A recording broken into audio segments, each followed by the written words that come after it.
வணக்கம். செல்வகுமாரின்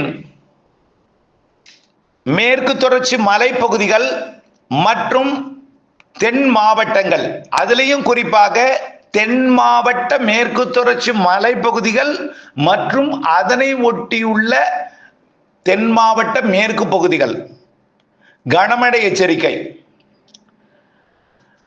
அதாவது இது வழக்கத்திற்கு மாறாக வரக்கூடிய பிப்ரவரி மாத இறுதி வார மழை என்பதன் காரணமாக அறுவடை இருக்கிறது என்பதை அறிந்து முன் எச்சரிக்கைக்காக இந்த தகவல். குறிப்பாக திருநெல்வேலி, தென்காசி மாவட்டத்திலையும் விருதுநகர் மாவட்டத்திலையும், குறிப்பாக தென்காசி திருநெல்வேலி மாவட்ட எல்லை பகுதிகளில் நிறைய அறுவடை பணி, நெல் அறுவடை பணி நடைபெற்று கொண்டிருக்கிறது. இவர்களுக்காகவும் சுற்றுலா செல்லக்கூடிய, அதாவது முல்லை பெரியாறு அணைக்கட்டு பகுதி, இடுக்கி அணைக்கட்டு பகுதி மற்றும் விருதுநகர் மாவட்டத்தோட சதுரகிரி மலைப்பகுதிகள், குற்றால நீர்வீழ்ச்சி பகுதிகள் மற்றும் விருதுநகர் மாவட்டத்தோட மேற்கு பகுதி ஸ்ரீவில்லிபுத்தூர், ராஜபாளையம் உள்ளிட்ட தென்காசி மாவட்டத்தோட மேற்கு பகுதி, அதாவது கிருஷ்ணாபுரம், புளியகுடி மற்றும் குற்றாலம், செங்கோட்டை மற்றும் அதற்கு தெற்கே இருக்கக்கூடிய பாபநாசம் அணைக்கட்டு பகுதிகள், அதே போல மணிமுத்தார் அணைக்கட்டு பகுதி, குண்டார் அணைக்கட்டு பகுதி மற்றும் மாஞ்சோலை, நாலுமுக்கு, காக்காட்சி போன்ற பகுதிகள், பேச்சுப்பாறை போன்ற பகுதிகள் மற்றும் வால்பாறை பகுதி, கொடைக்கானல் மலைப்பகுதி, தேனி மாவட்டத்தின் மேற்கு பகுதி, தேனி மாவட்டத்தோட மேற்கு பகுதி வழியாக கேரளா பயணிக்கக்கூடிய சாலை பகுதி, இங்கெல்லாம் திடீர் இடி மழை பொழிவு இருக்கும் என்கின்ற ஒரு எச்சரிக்கை. ஏனென்றால் இது குளிர்காலம், இது வெயில் காலம், இந்த நேரத்தில் மழை வராதுன்னு நிறைய பேர் ஒரு முன்னெச்சரிக்கை ஏதுமின்றி பயணித்துக் கொண்டிருக்கிறார்கள். என்னிடம் வந்த 2-3 தகவல் கூட, கல்வி, பள்ளி, சுற்றுலா கூட முன்னெச்சரிக்கை தேவை, வானம் தெளிவாக இருக்கும், திடீரென்று இடிமின்னல் மழை பொழிவை மாலை நேரங்கள்ல, முன்னிரவு நேரத்துல கொடுக்கும். எங்கெங்கே என்பதை பார்ப்போம். முதல்ல அறுவடை விவசாயிகளுக்கான எச்சரிக்கையும் கூட இது. 2026 பிப்ரவரி 19 வியாழக்கிழமை அதிகாலை நிலவர ஆய்வறிக்கை. அதாவது நிலநடுக்கோட்டு இந்திய பெருங்கடலில் ஒரு காற்றழுத்த தாழ்வு பகுதி நிலை கொண்டிருக்கிறது.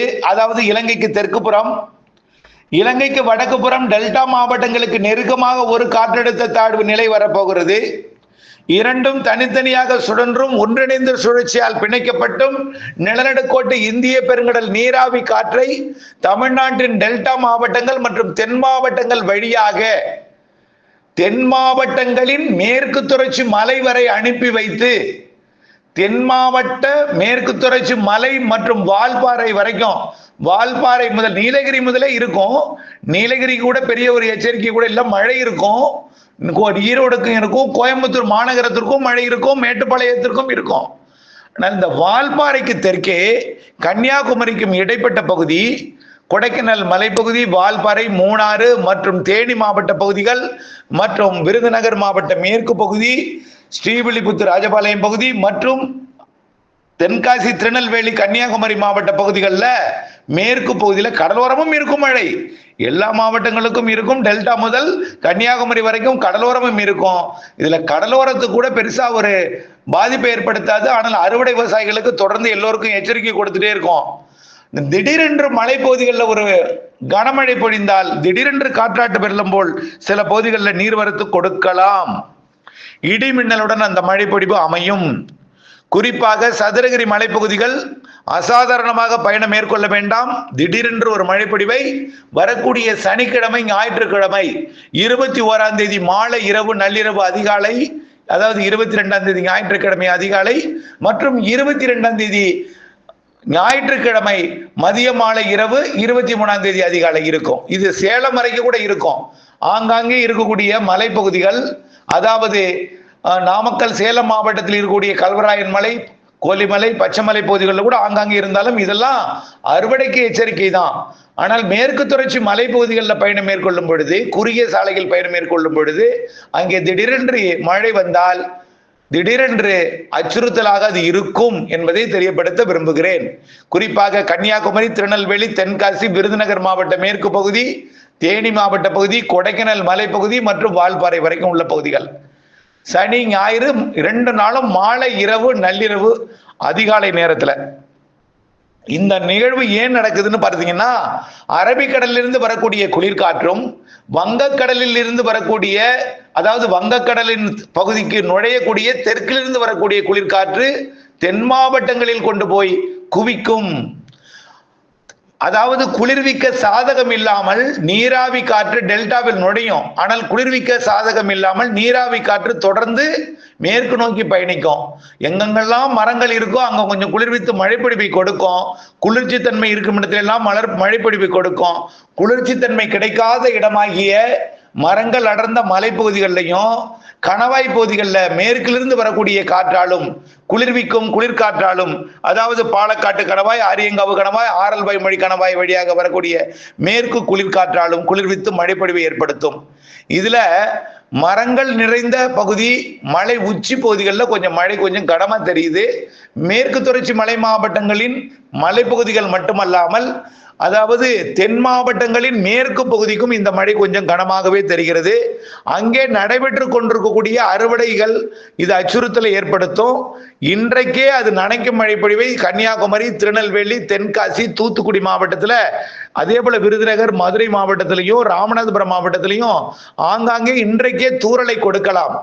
ஆகவே வரக்கூடிய சனி ஞாயிறு அறுவடைக்கு அச்சுறுத்தல் கொடுப்பது மட்டுமல்லாமல், தாழ்வான பகுதிகளாக இருந்தால் நெல் தானியங்களை தாழ்வான பகுதிகளில் கொட்டியிருந்தாலோ அல்லது நீங்கள் வைக்கோல் போன்றவற்றை சேமிக்காமல் இருந்தாலோ நனைந்து விடும்.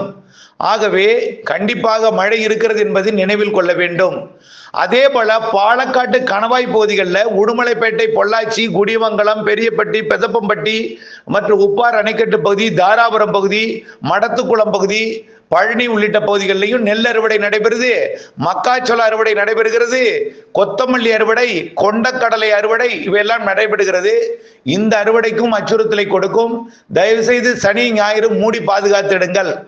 அது சனி ஞாயிறு நாள் முழுவதும் 24 மணி நேரம் பெய்யக்கூடிய மழை அல்ல. பாலக்காட்டு கணவாய்க்கு மாலை நேரத்திலேயோ இரவு நேரத்திலேயோ ஏதேனும் ஒரு சில மணி நேரங்கள் மழை வானிலையை கொடுக்கும். 2 நாள் மழை வானிலை இருக்கு. இதுல 21ஆம் தேதி சனிக்கிழமை மாலை, இரவு, நள்ளிரவு, அதிகாலையும், 22ஆம் தேதி ஞாயிற்றுக்கிழமை மாலை, இரவு, நள்ளிரவு, அதிகாலை நேரங்கள்லையும் கொஞ்சம் பரவலான மழைப்பொழிவே தெரிகிறது. ஒதுக்குதலும் இருக்கும், அருகே ஏற்ற இறக்கத்துடன் இருக்கும். அதிகமா மழை எதிர்பார்த்து மழையை அதிகமா எதிர்பார்த்தீங்கன்னா குறைவா பெஞ்சதுன்னா ஏமாற்றத்தை கொடுக்கும். மழைக்கான எச்சரிக்கை இது, அறுவடை விவசாயிகளுக்கான எச்சரிக்கை. கனமழை வாய்ப்பும் இருக்கு. அதிகரிக்க ஏற்ற இறக்கத்துடன் ஒதுக்குதலுடன் இருக்கும் என்பதை நினைவில் கொண்டு அதிகம் எதிர்பார்த்து ஏமாற்றம் பெறுவதை விட முன்னெச்சரிக்கையுடன் அறுவடை விவசாயிகள் இருப்பதற்கான அறிக்கையாக நீங்கள் எடுத்துக்கொள்ள வேண்டும். மழையும் இருக்கிறது, ஒதுக்குதலுடன் ஏற இறங்க கூடுதல் குறைவாக அருகே வேறுபாட்டுடன் இருக்கும் பாலக்காட்டு கணவாய் பகுதிகள். அதையும் தாண்டி மேட்டுப்பாளையம் வரைக்குமே இருக்கும். அங்கே போய் மேற்கு தொடர்ச்சி மலை பகுதியோட மேட்டுப்பாளையம் பகுதியிலையும், சிறுமுகை பகுதிகளிலையும், அதே போல பவானி சாகர் பகுதியிலையும் கிழக்கு காற்று மோதி அங்கேயும் மரங்களால் குளிர்விக்கும். அதன் காரணமாக அவிநாசி, நம்பியூர் உள்ளிட்ட பகுதிகளுக்கும் புஞ்சை புளியம்பட்டி பகுதிகளுக்கும் கூட மழை பொழிவை கொடுக்கும். புஞ்சை புளியம்பட்டி கொஞ்சம் வறட்சியான பகுதி. மேற்கிலிருந்து அது 23ஆம் தேதி 22ஆம் தேதி அங்கே மழை பொழிவை கொடுப்பதற்கு, ஞாயிற்றுக்கிழமையும் திங்கட்கிழமையும் மழை பொழிவை கொடுப்பதற்கு வாய்ப்பு இருக்கு. நம்பியூர், அவிநாசி, ஈரோடு வடக்கு, ஈரோடு மேற்கு பகுதி எல்லாம். காரணம் வடக்கு மேற்கு வட, அதாவது கிழக்கிலிருந்து வரக்கூடிய குளிர்காற்று வெப்பமடைந்து அங்கே மழை பொழிவை கொடுக்கும். ஆகவே குளிர்காற்றாலும் ஒரு சில செட்டிங் அமையும், வெப்ப காற்றாலும் நீராவி காற்றாலும் ஒரு சில செட்டிங் அமையும். வெவ்வேறு இடங்கள்ல மாறி மாறி வெவ்வேறு காரணங்களால் மழை பொழிவு 21, 22, 23ஆம் தேதி மழை அமையும் என்பதை தெரியப்படுத்த விரும்புகிறேன். இதை மழை எதிர்நோக்கி இருக்கக்கூடிய விவசாயிகள் அதிகமாக மழை எதிர்பார்த்து விடக்கூடாது. இருந்தாலும் மழை இருக்கும். அதிகமாக எதிர்பார்த்து குறைவாக பெய்தால் புரிதல் இல்லாமை காரணமாக, அறிவியலுடன் இணைந்து தம்முடைய மனநிலையை ஏற்றுக்கொள்ளாத காரணத்தினாலே குற்றம் குறை கூறுவீர்கள் என்பதன் காரணமாக இதை திரும்ப திரும்ப இன்றைக்கல்லாது என்றைக்குமே வானிலையை நீங்கள் எடுத்துக்கொள்ள வேண்டும். முன்னெச்சரிக்கைக்கான அறுவடைக்கான முன்னெச்சரிக்கை என்பதை தெரியப்படுத்த விரும்புகிறேன். சுற்றுலா பயணிகள் பயணம் மேற்கொள்ளும் பொழுது திடீரென்று கனமழை பொழிவு இருக்கும். அது செய்திகளிலும் அதை அனுபவித்தவர்களுக்கும் கேட்டால்தான் தெரியும், அனைவருக்கும் புரியாது. இணைந்தே இருங்கள் அப்டேட்ஸுடன். நன்றி.